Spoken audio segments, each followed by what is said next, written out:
O espectrômetro de massa é um equipamento utilizado para se estudar a composição de um material. A figura ilustra diferentes partículas de uma mesma amostra sendo injetadas por uma abertura no ponto O de uma câmara a vácuo. Essas partículas possuem a mesma velocidade inicial, paralela ao plano da página e com o sentido indicado no desenho. E o desenho indica um sentido de baixo para cima na posição em que a figura aparece. Paralela ao plano da página e com o sentido indicado no desenho. No interior desta câmara há um campo magnético uniforme B perpendicular à velocidade v, cujas linhas de campo são perpendiculares ao plano da página e saindo desta, conforme representado no desenho, com o símbolo que aparece aí, uma bolinha e um pontinho.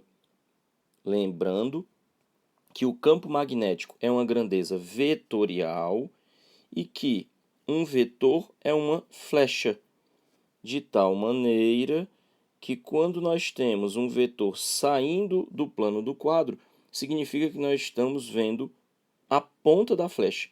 Por isso que a representação é como aparece aqui, um campo magnético saindo do plano do papel.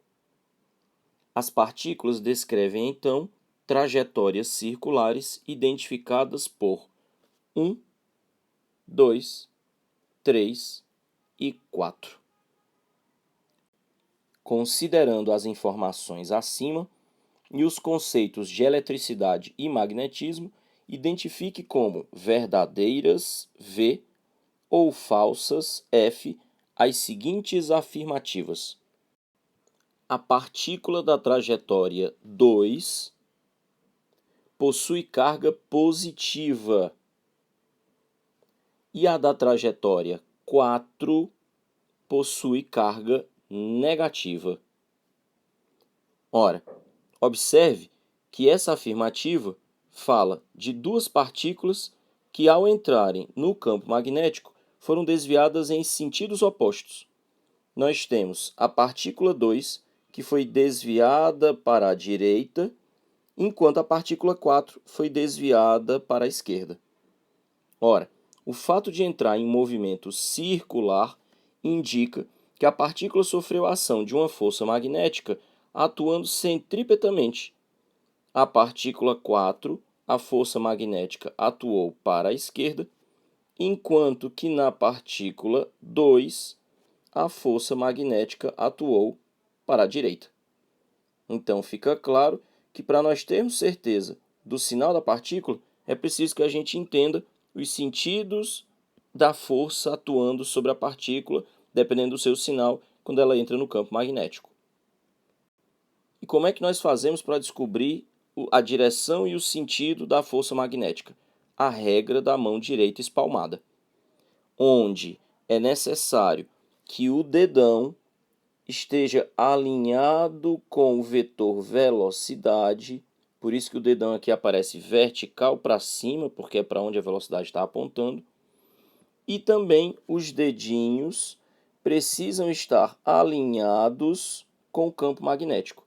Se o campo magnético aparece representado como ponto, porque ele está saindo do plano da figura, então é assim também que os dedos vão aparecer. Nesse caso, observando a posição, o lado para o qual fica virado a palma da mão, nós podemos então saber que as partículas positivas que sofrem a ação de uma força saindo da palma da mão. Nesse caso, essas partículas sofreriam a ação de uma força na posição da figura para a direita. Então, todas as partículas positivas seriam desviadas para a direita. Até aqui, então, a afirmativa está correta. A trajetória da partícula 2 é positiva, visto que a partícula 2 foi desviada para a direita. Da mesma maneira, a regra diz que se a carga lançada no campo magnético tiver sinal negativo, a força tem que ser representada entrando na palma da mão. Nesse caso, então, as partículas negativas, ou nesse caso a partícula negativa, arremessada nesse campo magnético, fica desviada para a esquerda. E a partícula 4 tem carga negativa, assim como a afirmativa tinha previsto. Dessa maneira, nós temos então que essa afirmativa é verdadeira. Supondo que todas as partículas tenham a mesma carga, a da trajetória 2 tem maior massa que a da trajetória 1. E essa afirmativa agora compara as trajetórias da partícula 2 e da partícula 1, que, como já foi demonstrado, se foram desviadas para a direita é porque ambas têm carga positiva e sofreram a ação de uma força, como indicou a regra da mão direita, nesse caso, desviando as partículas para a direita. Ora, vamos pensar em termos de mecânica. A trajetória torna-se uma circunferência porque o vetor força atua perpendicularmente ao vetor velocidade. E toda força que atua perpendicularmente vai cumprir a função de força resultante centrípeta. É desenvolvendo esse raciocínio que a gente vai conseguir determinar se essa afirmativa é verdadeira ou falsa. Se a força magnética faz o papel de resultante centrípeta e a força magnética sobre uma carga pontiforme vale o valor da carga vezes a velocidade com que ela se desloca vezes o campo magnético vezes o seno do ângulo entre os vetores velocidade e campo magnético. E se força centrípeta sobre a partícula em movimento depende da massa da partícula, do quadrado da velocidade e do raio da trajetória, o que nós temos? Primeiro, se o campo magnético e a velocidade são perpendiculares entre si, o ângulo θ é 90, o seno é igual a 1. Segundo, a velocidade pode ser simplificada nessa equação.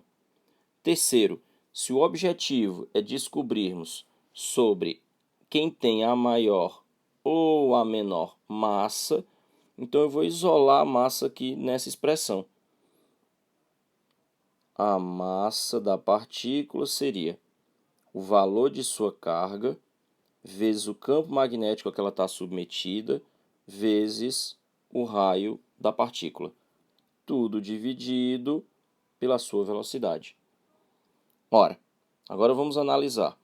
O enunciado já tinha afirmado, primeiro, que as partículas são lançadas todas com a mesma velocidade. Então, se dependesse da velocidade, as massas seriam iguais. Além disso, todas as partículas lançadas no mesmo campo magnético. Logo, se dependesse do valor do campo magnético, as massas também seriam iguais. Agora, essa afirmativa gera a hipótese de que as partículas tivessem também a mesma carga. Então, se dependesse das cargas, as massas acabariam sendo iguais. Entretanto, a figura deixa claro desde o início que a partícula 2 se desloca num raio maior do que o raio da partícula 1.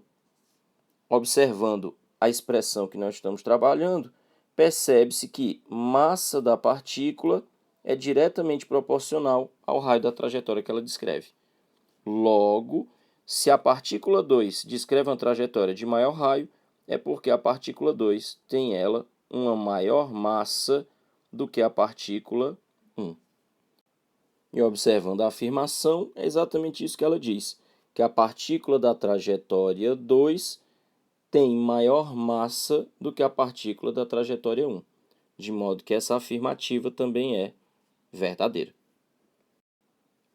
Na terceira afirmativa, supondo que todas as partículas tenham a mesma massa, a da trajetória 3 tem maior carga que a da trajetória 2. Ora, aqui nós podemos utilizar o mesmo raciocínio da afirmativa anterior, onde nós temos a relação entre todas as grandezas relevantes na trajetória da partícula. Como o objetivo agora é comparar as cargas, então vale a pena a gente reorganizar a expressão e isolarmos aqui a carga da partícula, que nesse caso, então, ficaria o produto massa vezes velocidade sobre o produto campo vezes raio. Nós já sabemos do enunciado que as partículas foram lançadas todas com a mesma velocidade dentro do mesmo campo magnético. Agora, essa afirmativa aventa a hipótese delas terem a mesma massa. Então, massas iguais determinariam cargas iguais. O que acontece é que essa afirmativa faz referência à partícula da trajetória 3, é essa do raio gigante, comparando com a partícula da trajetória 2, que tem um raio um pouco menor. Observa na expressão que aqui raio e quantidade de carga são grandezas inversamente proporcionais, uma escrita na parte de cima da equação e outra escrita na parte de baixo. Logo, se a figura me dá a certeza que o raio da trajetória 3 é maior do que o raio da trajetória 2, isto significa, neste caso, que a carga da partícula que percorre a trajetória 3 é certamente menor do que a carga da partícula que percorre a trajetória 2. O que significa, então, dizer que essa afirmativa está incorreta, está falsa. Quarta e última afirmativa.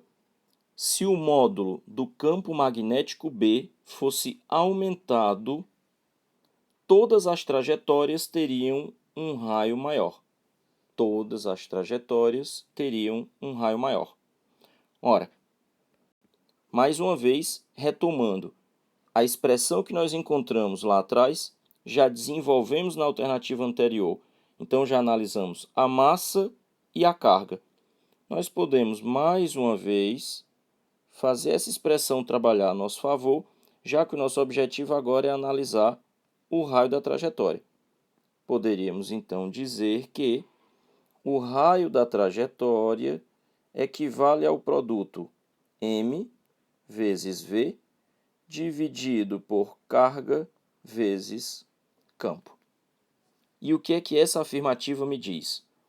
As trajetórias de todas as partículas, então mantidas as massas e as cargas, sabendo já desde o início, desde a leitura do enunciado, que todas são lançadas com a mesma velocidade, nós temos uma relação de proporção inversa entre o campo magnético e o raio da trajetória.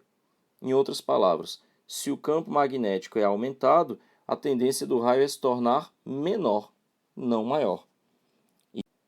Isso faz com que a afirmativa seja também falsa. Logo, se o objetivo é encontrar a alternativa na sequência correta de cima para baixo, nós teríamos verdadeiro, verdadeiro, falso, falso, o que nos deixaria com a resposta correta alternativa D de dado.